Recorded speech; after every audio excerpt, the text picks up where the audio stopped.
বন্ধুরা, আজকে আমরা আলোচনা করব ক্লাস 8 এর কষে দেখি 1.1 এর যে অঙ্কগুলো আছে সেই অঙ্কগুলোকে এখানে আমরা আলোচনা করব।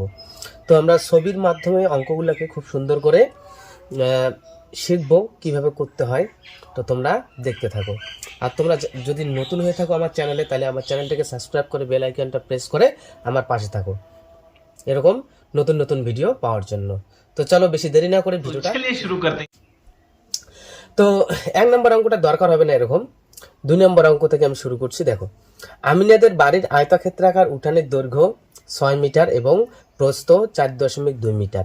ওই উঠানের মাঝখানে 3.5 মিটার গুণন 2.5 মিটার মাপের একটি আয়তক্ষেত্রাকার 17 ইঞ্চি পাতলাম। এবার তাহলে 17 ইঞ্চি বাদে বাকি উঠানের ক্ষেত্রফলটা কত সেটা বার করতে বলছে।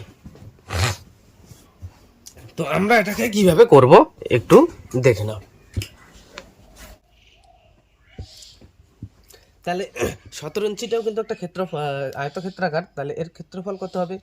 গুণটা যদি এখানে আমরা করে দিই তাহলে দেখো 3.5 আর 2.5, 5 5 25 5 হাতে 2, 3 5 15 17 গুণন 5 2 10 শূন্য হাতে 1 3 2 4 7 5 7 8 দশমিক আকার 1 ঘর 2 ঘর 8.75 8.75 এত বর্গ মি। এটা 17 ইঞ্চির হলো। তাহলে এবার 17 ইঞ্চি বাদে বাকি উঠানের ক্ষেত্রফলটা বার করতে হবে। সুতরাং 17 ইঞ্চি বাদে 17 ইঞ্চি বাদে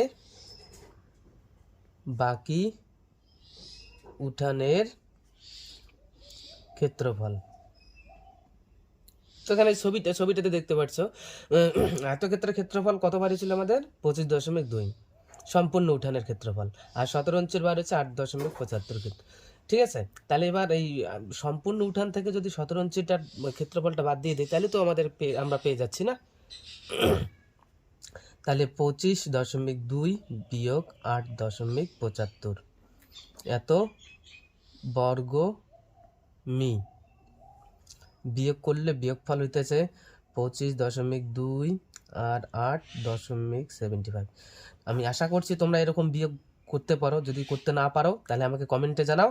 আমি এই ধরনের যোগ বিয়োগ কিভাবে করতে হয় আমি একটা নতুন ভিডিও নিয়ে আসব।